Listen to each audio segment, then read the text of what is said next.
If you've been following this channel for any length of time, you'll know that every single year we like to try something different. And I picked up something this morning and I thought we'll have a go at it.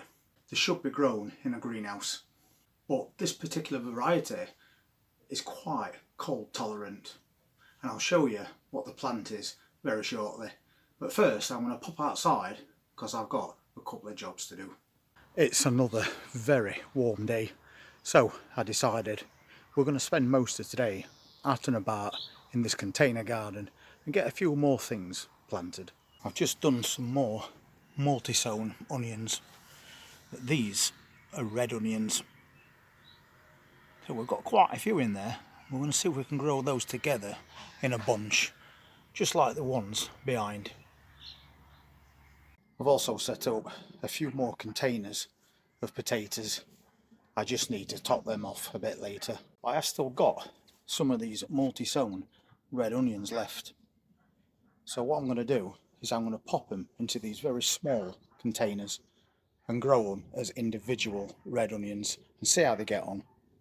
Before I plant these onions, I'm going to give it a really good watering, let it soak down. I don't want to be washing these onions out, so that's why I'm doing it first, and that'll be plenty. Just going to take some of these out. You can see they've already got a really good root system.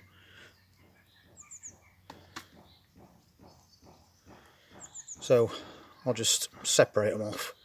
You can see bulbs already trying to form.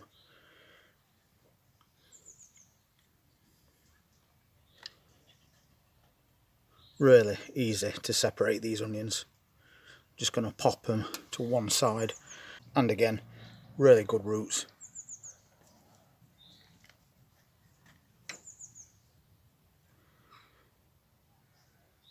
They basically separate themselves.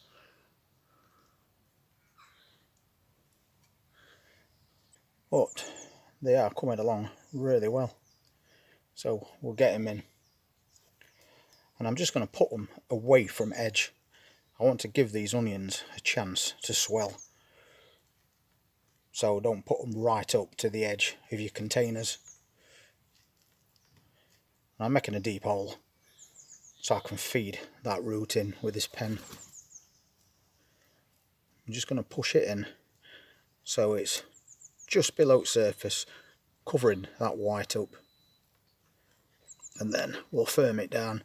And this compost hasn't been compressed down either. I like to leave it loose for onions so they've got space for growth. So same thing again, poke those roots in, stand it up and just lightly firm it down. Pretty easy job to do. As always, they don't look much or anything at the moment anyway. Usually I'll give them a twist as well. You've probably seen me do that before. It helps those roots to go in a bit easier. Just making sure I get all that root in there. They're going to sag a little first off, but they'll soon pick back up. And then I'm just going to put one in centre.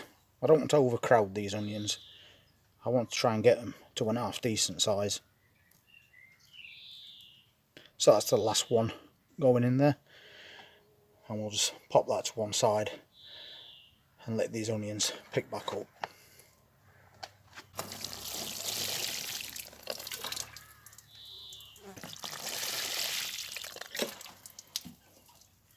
So exact same thing again, really easy to separate. And then exact same thing that we just did, nice deep holes away from that edge.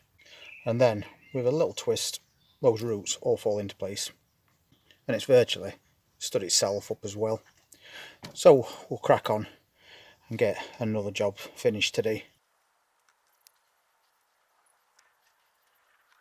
And once again, that's the last one, and that's 2 containers of red onions set up. And as you're pottering around your garden, keep an eye on your cabbages, and if you see yellowing leaves, take those away. They're no good at all, and they're just going to attract slugs. So just go around and break them away and keep the bottoms of all your plants nice and clean. And since we've seen a couple of cabbage whites lately, I might have to think about putting a net over the top of these, because I don't want them ruining at this stage. So now we've got all those onions planted, we'll cross his fingers and hope we get some good results. And the reason that I'm planting seed grown onions rather than red onion sets is because for some reason I never seem to have too much luck when I try and grow red onions from sets. They just never seem to want to bulb up. So I thought we'd try that seed method. And this is his new plant to add to this container garden. It's a melon plant. And as you've just seen, they're called sweetheart, so they're quite a small melon.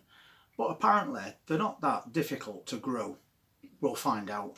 And as I was saying earlier, normally you would put that in a greenhouse and just let it vine everywhere. But we're going to plant that in a container outside, and hopefully we'll get some melons this year as well.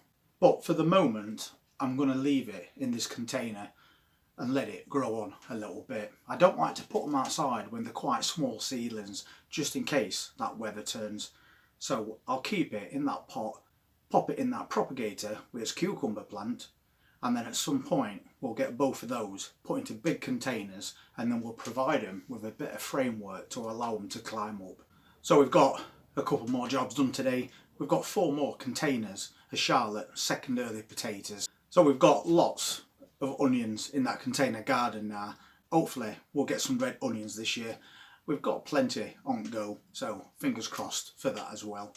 Ever closer to May, and we've now got a week of temperatures that range from 20 up to 23 this coming Thursday, so be ready for that. And apart from making sure that your plants have got plenty of water, also make sure you put some sun cream on. You can burn quite easily, and we don't want to be getting sunburnt, so that's why I've got my hat. So if you want to see what's going to be happening through May, then please hit that subscribe button and press that notifications bell. I'll see you on the next one. Take care.